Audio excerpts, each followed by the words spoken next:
नमस्कार बच्चों, मैडम दीप्ति पांडे पर आप सबका स्वागत है। और मैं आपके सामने शाम के 5 बजे मैं वीडियो शूट कर रही हूँ। 8 बजे तक वीडियो आपके सामने आ जाएगा। आज मैं एक ऐसा टॉपिक लेकर आई हूँ जिसमें आप अक्सर कंफ्यूज रहते हैं। देखो बेटा, THE को हम कब दा बोलते हैं, THE को हम कब दी बोलते हैं, इससे बहुत कंफ्यूजन है, अक्सर ही कंफ्यूजन रहता है। आज हम ये कंफ्यूजन दूर करेंगे। देखिए, कॉन्सोनेंट और वॉवेल आपको ने समझाया था कि वॉवेल होते हैं AEIOU और कॉन्सोनेंट में से भी 5 वॉवेल आप निकाल देंगे तो आपका ये बच जाएगा BCD, ये निकल गया FGH, I निकल गया JKLMNO निकल गया है PQRST, U निकल गया है VWXYZ। ये भी आपको कंफ्यूजन दूर होगी कॉन्सोनेंट और वॉवेल किस तरह से बनते हैं। ठीक है, अब मैं आपको बता रही हूँ जो शब्द कॉन्सोनेंट से शुरू होते हैं उनमें THE को हम दा बोलते हैं, और जो शब्द वॉवेल से शुरू होते हैं उसमें हम THE को क्या बोलते हैं, दी बोलते हैं। देखिए, मैं क्लियर करती हूँ आपके सामने। सबसे पहला एग्जांपल ये थोड़ा टफ लिया मैं। देखिए, यूनिवर्सिटी, अभी यूनिवर्सिटी को हम दा बोलेंगे कि दी बोलेंगे, क्योंकि मैंने आपसे कहा है कि वॉवेल की जो शब्द वॉवेल से स्टार्ट होते हैं उसमें हम THE को डी बोलते हैं। लेकिन मैंने एग्जाम्पल यहाँ पे इसलिए लिया है आप कंफ्यूज ना हो। देखिए, यूनिवर्सिटी, इसमें हम इसको दा बोलेंगे जबकि ये वॉवेल है, जबकि यू हमारा क्या है, वॉवेल है, लेकिन वॉवेल है। लेकिन आपसे पहले भी कहा था कि कभी भी AN का प्रयोग करने के पहले दा का प्रयोग करने से पहले ध्यान रखिए कि वॉवेल कॉन्सोनेंट को हम ध्यान नहीं देंगे, हम ध्यान देंगे इसके साउंड पर। देखिए, यूनिवर्सिटी यू, इसका साउंड क्या निकल रहा है, यू। ओके, यू तो वॉवेल है, लेकिन इसका जो जिस स्पेलिंग क्या निकल गया, यू की स्पेलिंग क्या होती है, वाई, और वाई आपको क्या है, कॉन्सोनेंट है। तो इसको हम कॉन्सोनेंट की तरह ट्रीट करेंगे। तो इसको हम पढ़ेंगे यू वॉवेल होते हुए भी इसको हम THE को दा पढ़ेंगे। क्यों? क्योंकि जो यू है हमारे, इसकी जो साउंड आ रहा है वो वाई आ रहा है, वाई है वो कॉन्सोनेंट है। तो क्लियर हो गया होगा। इसको हम क्या पढ़ेंगे, दा यूनिवर्सिटी पढ़ेंगे, इसको हम दी यूनिवर्सिटी नहीं पढ़ेंगे। अब मेरी बात सिंपल सा एग्जांपल है, sun S consonant, the sun, the moon, cinema, the cinema, C consonant है, the car, the horse, H पहला अक्षर देखिए, केवल पहला अक्षर देखिए, किसी भी वर्ड का पहला अक्षर देखेंगे। सन पहला अक्षर क्या है, S कॉन्सोनेंट, पहला अक्षर C कॉन्सोनेंट, पहला अक्षर C कॉन्सोनेंट, द हॉर्स पहला अक्षर H कॉन्सोनेंट। कभी भी किसी भी वर्ड का पहला अक्षर देखिए, यदि वो कॉन्सोनेंट है तो वहां पे आपको क्या बोलना है, THE को द बोलना है, इसका प्रोनाउंसिएशन करना है आपको द। ठीक है, the ball, the classroom, the college, क्योंकि कॉलेज में पहला अक्षर क्या है आपका C, और C क्या है आपका कॉन्सोनेंट। आपकी समझ में आ गया होगा। मैं फिर से क्लियर कर देती हूँ कि जो शब्द कॉन्सोनेंट से शुरू होते हैं उसमें आपको क्या बोलते हैं, THE क्या बोलना है, आपको दा बोलना है। लेकिन कहीं कहीं ऐसे शब्द अपवाद भी आते हैं जहां पर आपको, जैसे यू है, यू आपका कॉन्सोनेंट है, या यू जो है आपका ये कॉन्सोनेंट तो है नहीं, ये आपका वॉवेल है, लेकिन फिर भी हमने यू के आगे इसको हमने क्या बोला, दा बोला। क्यों? क्योंकि यू को जो होता है साउंड है, साउंड इसके यू से साउंड निकलता है यू का, य का, और य की स्पेलिंग क्या होती है, वाई, और वाई जो है आपका ये कॉन्सोनेंट है, ये आपका वाई जो है आपका ये कॉन्सोनेंट है, वॉवेल नहीं है, इसीलिए इसको हम कॉन्सोनेंट की ट्रीट करेंगे। ये होगा आपका द यूनिवर्सिटी। क्लियर? बाकी सिंपल है, पहला अक्षर S है consonant, the cinema, the car, the horse, the ball, the classroom, the college. आपकी समझ में आ गया होगा। अब चलते हैं हम THE को हम डी कब बोलते हैं, यानी वॉवेल पर चलते हैं। कहां चलते हैं, वॉवेल पर। वॉवेल होते हैं AEIOU। देखिए, इसमें भी मैंने पहला एग्जांपल जो लिया है थोड़ा सा मुश्किल लिया है। देखिए, ध्यान से देखिए, HONEST, ऑनेस्ट, H क्या है हमारा, कॉन्सोनेंट है। जो शब्द, सुनिए, जो शब्द वॉवेल से शुरू होते हैं उसमें हम THE को आंख मूंद कर दी पढ़ते हैं। जो शब्द वॉवेल से शुरू होते हैं उसमें हम THE को क्या पढ़ते हैं, डी पढ़ते हैं, दा नहीं पढ़ते। लेकिन मैंने पहले एग्जांपल इसमें भी लिया है, ऐसे छांट के एग्जांपल आपके सामने मैं लेकर आई हूं जिसमें आपको सारे कंफ्यूजन दूर हो जाएंगे। HONEST, honest. Okay, honest word, इसको H जो है इसमें साइलेंट, अक्सर दिखेगा आप H वाले जो H के बाद यदि O आता है या कोई वॉवेल ऐसा आता है तो H साइलेंट हो जाता है। तो HONEST क्या पढ़ेंगे इसको, ऑनेस्ट, हॉनेस्ट नहीं पढ़ेंगे, इसको क्या पढ़ेंगे, ऑनेस्ट। H हमारा साइलेंट हो जाएगा। तो इसका साउंड क्या, कौन सा निकल के आ रहा है इसमें से, O। इसका साउंड कौन सा निकल के आ रहा है इसमें से, O, और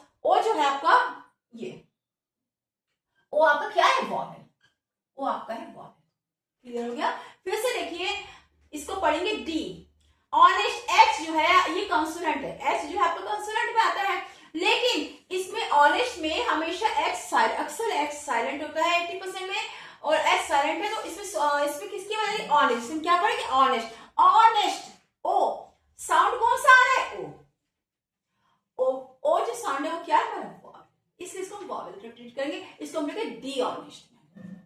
क्लियर? ऐसी एग्जांपल और है, देखो नीचे लिखिए dower, okay, H O U R over, तो इसमें एच जो है ये भी साइलेंट है, साउंड किसका आ रहा है ओवर, ओ क्या है बेटा, ओ है आपका वॉवल, इसको हम क्या पढ़ेंगे, इसको हम वॉवल की ट्रीट करेंगे, ठीक है, इसको डी ओवर पढ़ेंगे, ठीक है। फिर से देखिए इसको क्या पढ़ेंगे, दी ऑनेस्ट मैन, दी अर्थ, अक्सर आता है बच्चे कंफ्यूज, द अर्थ बोलेंगे क्या, दी अर्थ बोले, हमेशा ध्यान रखिए जो शब्द वॉवेल से शुरू होगा, E A R T H earth, E आपका क्या है वॉवेल, और जो शब्द वॉवेल से शुरू होगा उसको हम दी पढ़ेंगे, ठीक है। दी एंड, दी ओरिजिनल, ठीक है, क्योंकि ओ जो है पहला अक्षर, केवल पहला अक्षर लिखते हैं बेटा, केवल पहला अक्षर क्या आपका वर्ड। दी अम्ब्रेला, अक्सर लोग द अम्ब्रेला बोलते, नो दी अम्ब्रेला, ठीक है, यू वॉवेल। आगे पढ़िए, दी एलिफेंट, दी और दी इवेल, ओके, आपकी कंफ्यूजन दूर हो गए होंगे। अब इसको मैं रब करती हूँ और फिर आपको एक दो सेंटेंस है जो मैं, जिसमें ये अपवाद भी है, जिसमें ये अपवाद है कि कॉन्सोनेंट होने के बावजूद भी इसको हम क्या पढ़ेंगे, दी पढ़ेंगे, दी पढ़ेंगे, लेकिन ध्यान से देखिए, मैं आपको एग्जाम्पल, इसको आप चाहे तो उतार सकते हैं, मैं आपको 5 मिनट का समय दे रही हूँ, आप देख लीजिए। अब मैं आपको सेकंड पढ़ाऊंगी इसके सेंटेंस। देखिए इसको, कोई भी सेंटेंस हो, इसको एक बार आप ध्यान से सुनिए, ध्यान से एक बार लिख के समझ लीजिए कि वॉवेल क्या होते हैं, हमारे कॉन्सोनेंट क्या होते हैं। छोटे बच्चे हैं तो उनको मैंने फिर से बता दिया कि वॉवेल क्या होते हैं और कॉन्सोनेंट हम किस तरह से निकालेंगे, ठीक है। 5 वॉवेल होते हैं, 21 कॉन्सोनेंट होते हैं, ठीक है। अब इसे ध्यान से एक बार उतार लीजिए, कुछ आपको उतार लेगा, मैं इसको रब करती हूँ।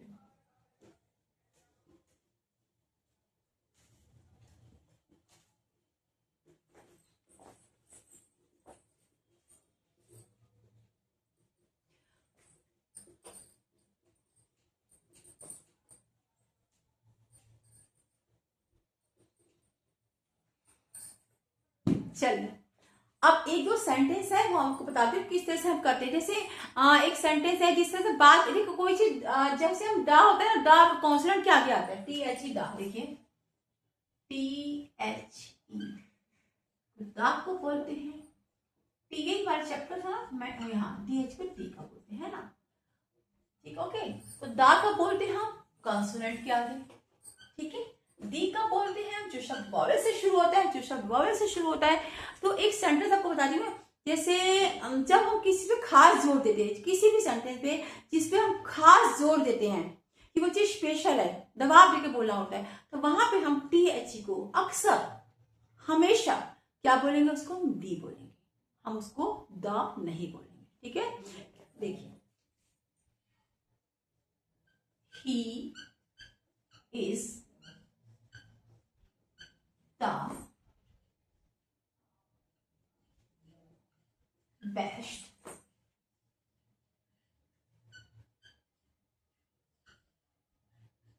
player. He is the very good. He is क्या है, हमेशा अक्सर दा पढ़ते हैं, लेकिन यहाँ पे देखिए मैं आपको बताती हूँ कि इसे हम कैसे पढ़ेंगे, ठीक है। और जैसे शी इज द एक्ट्रेस, देखिए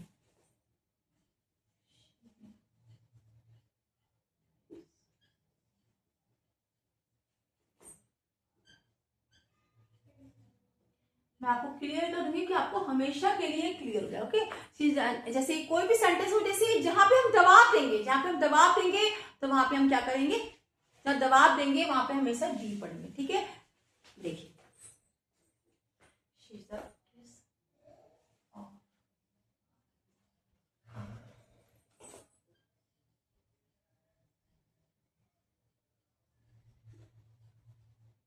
देखिए दोनों सेंटेंस एक जैसे हैं, यहां से देखिए, इसको हम पढ़ेंगे he is the best player, he is the best player बोलेंगे ना, अक्सर बोलते हैं हम लोग इसको, लेकिन ये गलत है, ये गलत है। इसको हम क्या पढ़ेंगे, ही इज दी, क्या पढ़ेंगे इसको, he is the best player. क्यों, क्योंकि जो बेस्ट प्लेयर इस पे हमें एक दबाव पड़ रहा है, द बेस्ट, बेस्ट मतलब एक सबसे बेस्ट है, बेस्ट होता है, या किसी चीज को हम खींच के बोलते हैं दबाव देके, तो उसमें हम दा को क्या पढ़ते हैं, कॉन्सोनेंट होने के बावजूद इसको हम डी पढ़ेंगे।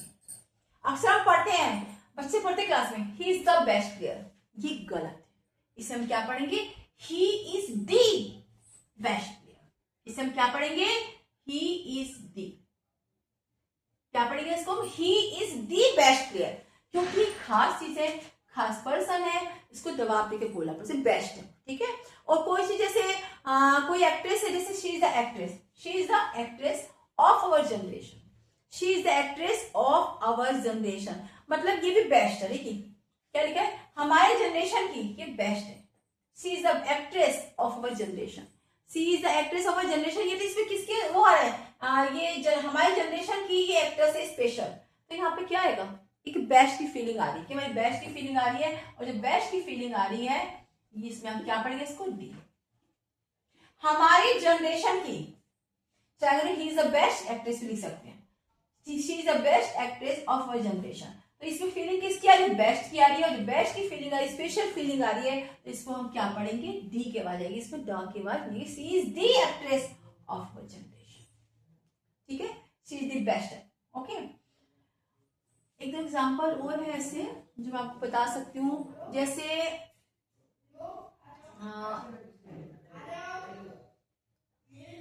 रुक गया,